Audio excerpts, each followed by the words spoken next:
musician, yeah, a lot of things, who is an Albany native, which I didn't know up until this point, but you're here at Soundscape. I've been reading a lot about your work. I've seen a lot of your work. So what does it feel like to be so close to home and a part of an event like this?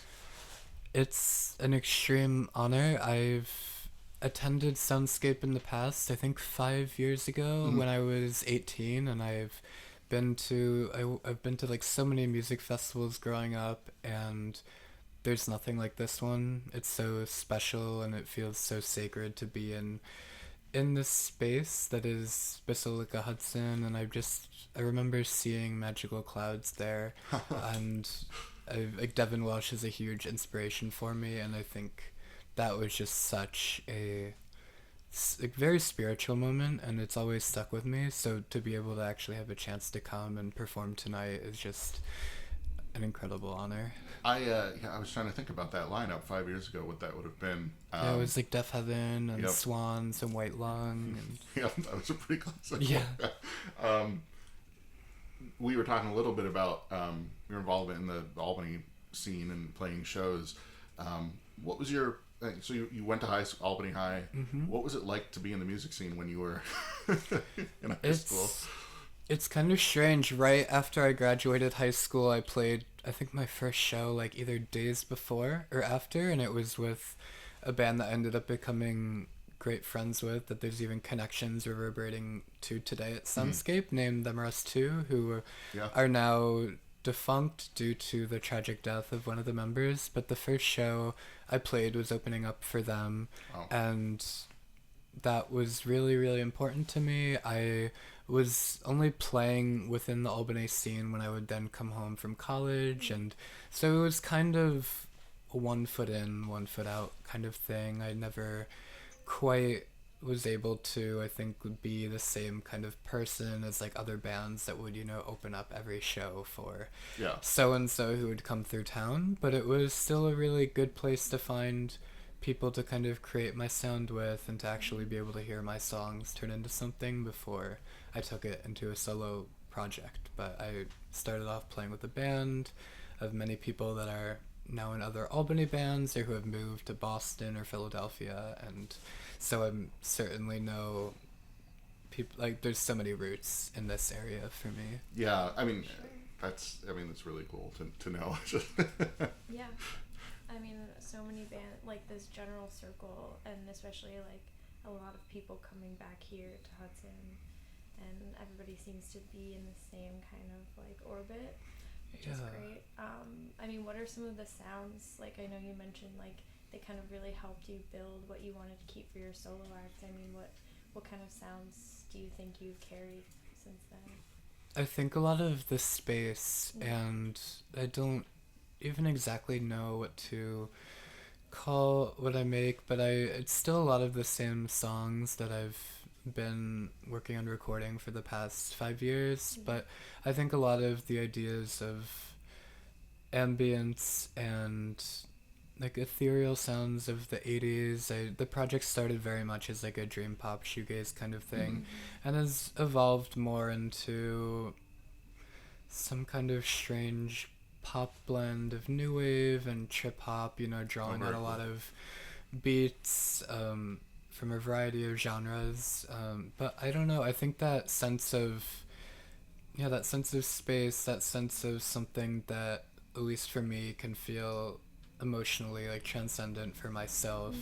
And I think that's something else that I try to carry into the project is raw or like vocals, but with productions that can kind of be more like soundtracks or something, along with like hard hitting beats, which I just think like things like bass are really important to me. The bass is where I feel so much emotion in music, but then also to have like airiness and pads and twinkly little synths over top of everything, just always, it's a combination that's always meant a lot to me with bands like the Cocteau Twins, or even like nowadays like the Chromatics or something, bands that are able to create music that works beautifully as scores, but that can also just stand on its own.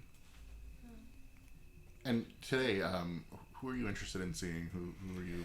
I saw The Body earlier with the Assembly of Light Choir, and that was something I've been very excited for. The record that they did with Uniform this year, I just really loved. But then also Lingua Ignota, if I'm saying that properly, probably my favorite thing that I've heard this year. I can barely listen to the album actually because it's too the emotions that it conjures are so specific and powerful that it's not something I can just casually throw a song on and then just go out the rest of my day like feeling okay. And it's just such a beautiful but painful thing, and to me that's the pinnacle and the epitome of what good art or music is. And it's uncanny, I mean, to hear you describe it that way, because that is exactly, I mean, how I feel about it. And I interviewed her a couple weeks after that album came out. I had put it on, I came in the mail, I put on the record and listened to it, and I told her that it hit me like In Utero, sort of the Nirvana's album hit me when I was a kid, in that it was so raw and so powerful, but also spoke to that something that you couldn't hear too often, but it meant, and I didn't realize that she was a big Kurt Cobain fan and really? Like sort of obsessed about it. So to her that was like, I didn't know how that would hit, that someone big Nirvana, whatever, but to her that meant a lot, and I was so glad that there was something that could convey that feeling, because that's just and I think that's always a really special experience, that lineage that is then carried out in so many different genres. And I don't know, that's exactly what we've been talking about to a lot of people today. That lineage of, and I think for me, like, speaking to that lineage, something I do always get is like a lot of like 4AD. And nowadays though, I feel like I've been gravitating even more towards some of like the early Red House painters. It doesn't come out necessarily musically, I think, in what I'm making these days, but something in a lot of the songs from those early records is so pure, and it's just something that when you really think about what he has become now, it's very odd to put those two things together and realize that same person singing these very sparse, like, emotional tracks is now willing to make quite crass things that are just going to be very polarizing. But I don't know, it's a very odd thing to think of Sun Ko Moon versus those early records, and like Down Colorful Ho especially is something. I've been thinking about them a lot lately, because a couple of like it was like a bunch of the Netflix shows lately have mined some pretty interesting early like goth or like Red House particularly, and I think it was like Fields of Nephilim or something was on. Really? It was on the Mine Hunters, and I'm like, wait, interesting. It was what is this doing here? And I felt almost affronted. I'm like, wait, I know this song, and it was like, but to hear that stuff drug up and put into popular culture is so weird in some ways, and it's like only a few people know about it now. What was the Russian Doll? That show. The show, they used a lot of John Mouse. Oh, really? Yeah, and to hear him in a show, and like Cop Killer and these songs that are sort of have a larger, anyway. But it is neat to for them in some ways to get today, but also to think about what the connotations are now. And so for people to check out your work, what should they do? So in terms of music, I don't have very much released, really. There's maybe a single demo or two that you can maybe dig up if you look hard online. I'm in the midst of getting a lot of things in order to do a proper release, probably a single or two later this year, and then a full-length record next year that is in the midst of being completed this fall.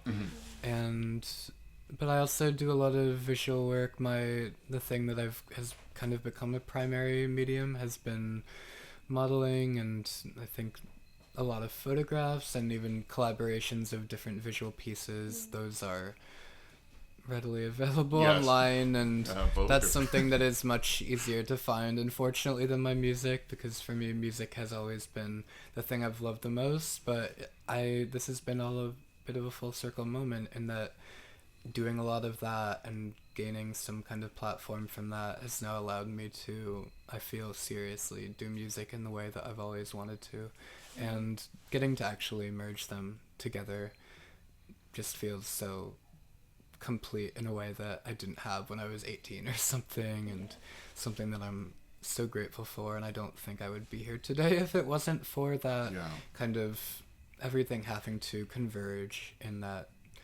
sense. And I mean, what you mentioned before about college, I think that seems like a really important moment, even for what we're trying to talk to people about in the magazine, which is focused on creativity and taking risk. You left college, you said, after 3 days?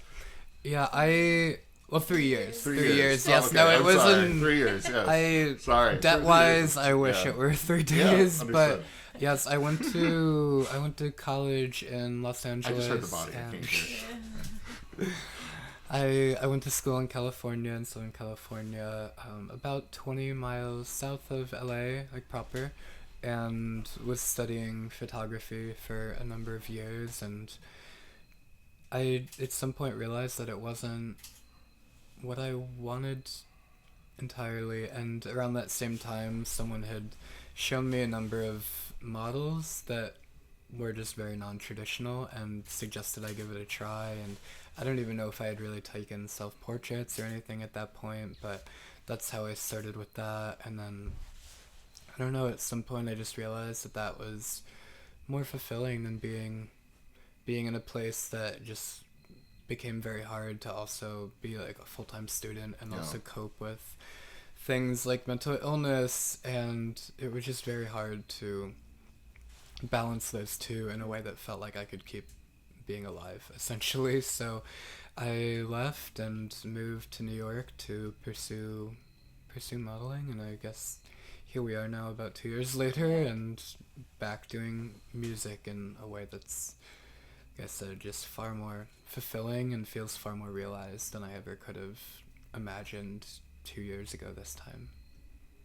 Well, it's amazing to hear people talk about those positions and how they got out of them, and because I think it's so important to so many other people who need a way out, and I've been there, and I think a lot of people don't always get the hear the thing they need to hear.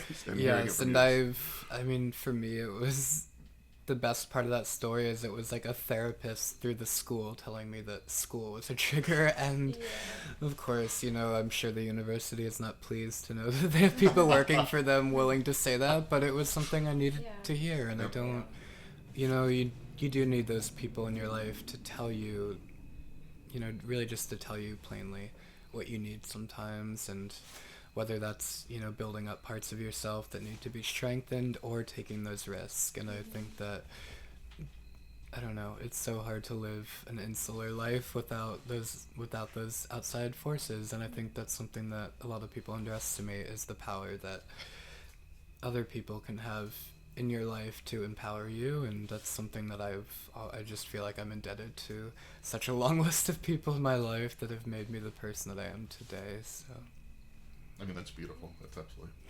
Yeah. Thank you so much for doing this. Yes, thank you for having me. It's a real pleasure.